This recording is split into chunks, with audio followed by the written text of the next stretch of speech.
so instead we're going to do this video. Now just to show, pistol's clear, there's nothing in there at all. Can you see down there? Yep.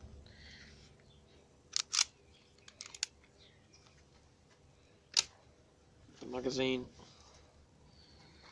no pellets, no gas.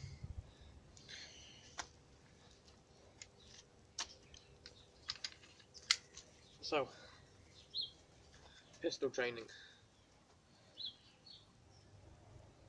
Don't know where to start, so I'm just going to get into it and we'll see what happens from there. It's like a lot of you know, I don't plan my videos, I just crack on. And it turns out how it turns out. Right. So basically, for starters, we don't have M9s or M92s or whatever. We have Glock 17s as our sidearm. So I'm going to have to teach with this basically. I mean, I do have Glocks, but none of them work like the real thing. This is the closest I've got to a real pistol, so I'll use this. Because when you're out of pellets, which obviously there's none in there, the slide stays back. And you can take it apart, sort of like the real thing. So yeah, like I said, I don't really know where to start, so let's just get on with it basically. First of all, we'll go through what happens when you find a weapon in a room on its own, but you either need to check the weapon to make sure it's safe. Like, for example, if you've just gone into a room and killed the enemy, obviously that enemy is on the floor with their weapon near them. Chances are it's probably made ready. So obviously there's a bullet in the chamber or whatever. But just by the off chance that you've caught them off guard, let's say, that weapon might not be made ready or cocked, for those of you that don't know the military terms. So let's put this on the floor a minute. Obviously I've just walked in the room, killed that guy because he's the enemy. I'm not just going to walk in the room and kill any other person, so I've just killed that guy because he's the enemy. I'm checking his body. Can you even see me, or are you just not paying attention? Can. Right. So I've got Jessica recording today, and she isn't the best person at recording people. So anyway, I've just killed the person, come in the room, check them. They've got a pistol that I need to take off them, for whatever reason. So first of all, obviously, aiming in a safe direction. So that's not at Jessica or my teammates, because obviously Jessica wouldn't have come in the room with us. She's just recording this video. But anyway, so I'll obviously have my team, my squad, whatever. And so I was aiming in a safe direction. I'll remove the magazine first. Now I've got quite small hands, so obviously my finger's going to be off the trigger. When I do this, and I have to reach to obviously take the magazine out, my hand comes back, so it may look like I'm touching the trigger. I'm actually not, my finger is here. But obviously, to reach it, because when I'm like that, my thumb doesn't reach, so I have to bring my hand back and press it. So it may look like my finger's got on the trigger, but it's not. I'm going to do my best to not aim at Jessica, or myself, or anything else. So, first thing I'm going to do, like I say, is take the magazine out. I'm not going to put it in my pocket, because it could be used as evidence or whatever. I'm then going to cock the pistol. Obviously, if no round ejects, the pistol wasn't cocked. I mean, you could possibly tell by the hammer on this. You'd be able to tell if it was cocked because the hammer would be back. I do know that, now I don't know that much about American firearms, so to speak, or anything like that, but I know that on M9s or something, maybe someone can comment in the comment section if I'm wrong, but on M9s or something like that, they have a decocker, so you can cock the pistol and then the hammer goes home basically. and it's still cocked. So it would be like this, and I wouldn't be able to tell. However,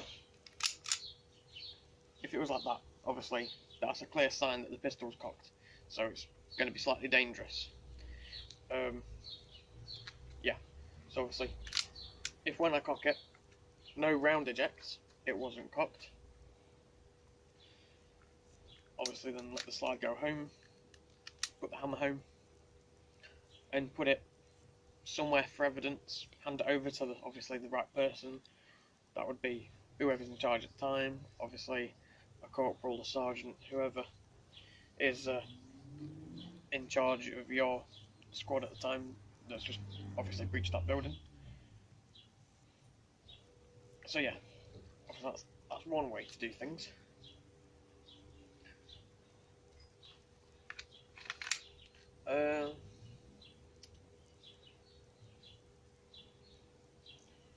So that's basically an NSP, normal safety procedure, or a normal safety precaution. Some people call it both of those things, so I'm just going to say both to make everyone happy. What else can we do? Firing drills with a pistol. So obviously, as you guys know, it's not a live pistol, and at the minute there's no gas or pellet present, so I can't actually go through everything properly, so I'm going to have to act. Your firing drills would be like stoppages and stuff like that. Again, fingers not on the trigger. It will be in a minute, but like I said, no gas, no pellets. And I am aiming in a safe direction. I'm aiming at concrete, where there's no one stood, the dogs aren't about. So yeah. So the first one, I'm gonna have to remember them because it's been a while since I've done them actually with a pistol. It'd be firing, firing, firing. Pistol stops. You inspect the slide. If it's fully forward, continue firing. I think it's continue firing. I hope I'm right. But then again, you guys could probably correct me if I'm wrong. So, the order's given to continue firing, firing, firing. Now I'm going to hold it back a little bit. Pistol stops. Now obviously with the slide staying this far back, that could be a failure to feed, or a double feed, could possibly be a failure to eject as well. Obviously I'm having to hold it there because there's no way to keep it there without actually doing anything for real. So what you'd do now, I'm going to have to release obviously, but you could automatically turn the pistol over and cock it and see if anything falls out. Empty case or live round. You could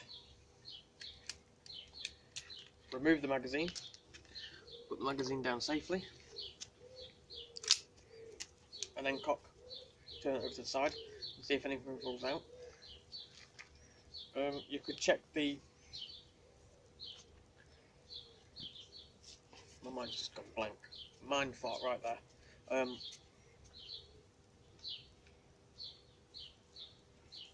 The chamber. You could check the chamber. See if it's clear. Obviously if there's a round there, you want to make sure it's not live or whatever, make your pistol safe. So on to the next one. Oop, nearly dropped it. The next one, we'll do a reload drill. So this one's going to be slightly obvious, but obviously like I said, I don't have to pretend. Obviously in reality it's not going to be back when you start firing. So pistol fires, pistol stops. Observe the slide, it's fully back, there are no rounds in the chamber, there's no rounds in the magazine, must mean a reload. You could either, you can take the magazine out, let the slide go forward, squeeze off the action, and then reload. So fresh magazine, cock the pistol, or you could take out the magazine, get your fresh one. Now it's the same magazine, so there's still no gas and there's still no pellets. But put your fresh magazine in, slide forward. With this, obviously, if I'm not going to fire, I can put the safety on. With Glock 17, you don't have a safety. Your finger is your safety, and you have a 2-stage trigger. So you have like a really small trigger on the main trigger. If you pull the edge of the main trigger, so to speak, nothing will happen. If you pull the small trigger, and then the main trigger, we'll call it, obviously the pistol will fire. Now a lot of people, I might cause an argument here, but a lot of people call it a trigger safety. I wouldn't exactly say it is, because I watch a lot of American things, and obviously I'll get out of my face. Talk about guns a lot and research a lot of guns, and Glocks don't actually have a safety. Although it could be classed as a safety, it's not actually a safety. So I'm going to go with the fact that a Glock doesn't have a safety. You just have to keep your finger off the trigger, so maintain obviously a lot of trigger discipline. But yeah, so that's the reload drill. Nothing else. Can't think of any other things I can really do. They're all quite similar, and you know, stuff like that. So I think that might be it for that video. I don't know. Let's see if I can think of anything else quickly.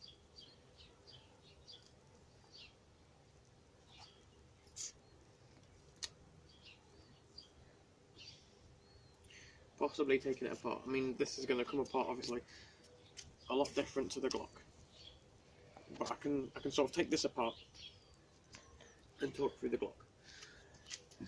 So again, magazine needs to be out. Now for starters, already it comes apart differently to the Glock. With this, it doesn't matter whether it's cocked or uncocked, this will come apart. With the Glock 17, and I'm only going to refer to Glock 17 because it's the only one I've taken apart, so I can't say it's the same with all Glocks. But with the Glock 17, it can't be cocked, else the slide just will not come off. Also very differently to the Glock immediately is the fact that this one has a button right here. So if I press that quickly, oops, just pointed at myself. There's no magazine or anything. I'm safe. Anyway, press that button, push that round, and I didn't aim at myself that time. The slide will come off. Now, like I said, this isn't cocked at the minute, so just to prove my point with this, the slide will not come off. Let's cock it. Again, press the button. The slide will come off.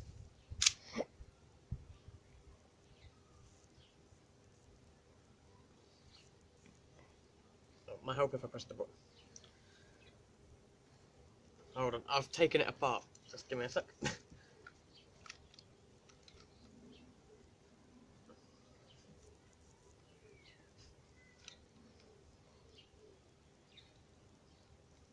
Pause it a sec. I'm a moron. And I slid the slide too far forward, so the spring actually stopped this button here from going back. So I had to take the slide off, reset it, and then put the slide back on. So that was my fault. Right.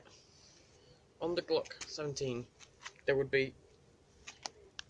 It's going to be hard to explain unless anyone's seen a Glock 17. Which obviously I know that a few of my viewers don't have any experience with firearms or anything. Most American viewers will know what I'm on about, providing they've had their hands on a Glock.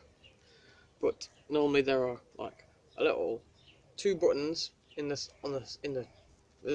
parallel to each other on both sides of the frame, and you would pull them down, pull the slide back a tiny little bit, and then push it forward, and it would obviously come off the front of the pistol. So with this, I'm just going to get to the part where we take off the slide.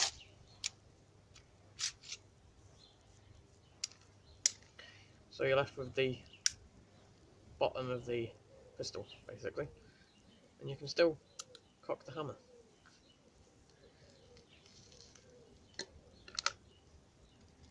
So you're left with this top slide, which has still got the barrel and the recoil spring. Oh, like I said, it's been a while since I've had my hands on a Glock 17, but I'm pretty sure that as well as it being the recoil spring, no, it's just the recoil spring. Never mind, I'm not going to say that because that would make me look very stupid. I know for a fact that's not what it is. Right, it's the recoil spring.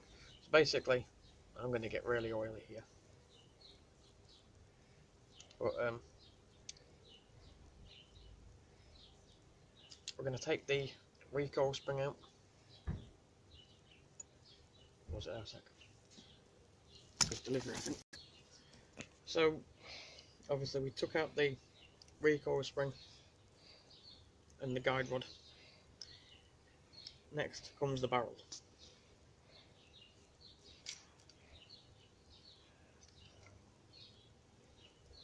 So there's the barrel, obviously,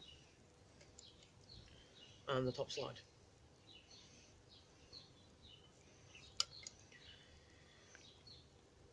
Now that's basically all there is to the Glock 17 as well. I don't think I've forgotten anything.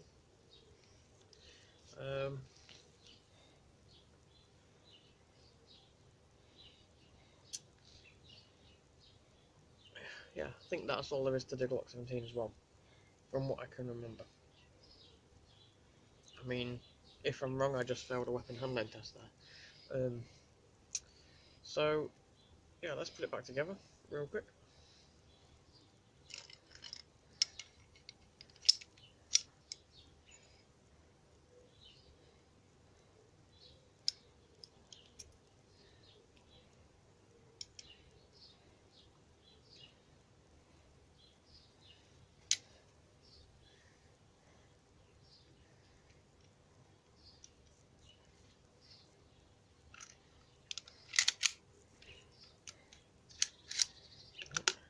Springs in the way a little bit.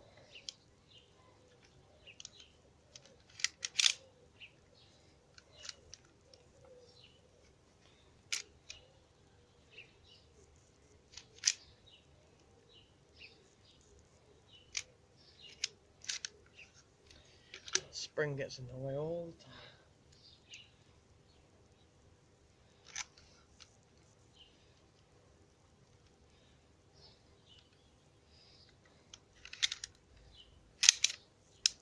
There we go. Oops, I didn't hold it tight enough. I told you I'd get oily. Ew. Anyway, ooh, once you've put it back together, there'd be a function test. Don't think I'm feeling confident enough to do a function test because I can't remember how it goes. Whoops, finger was on the trigger. Yeah, I can't really remember how the function test goes. There'd be a test to see if the slide falls off, which it hasn't done. Trigger works.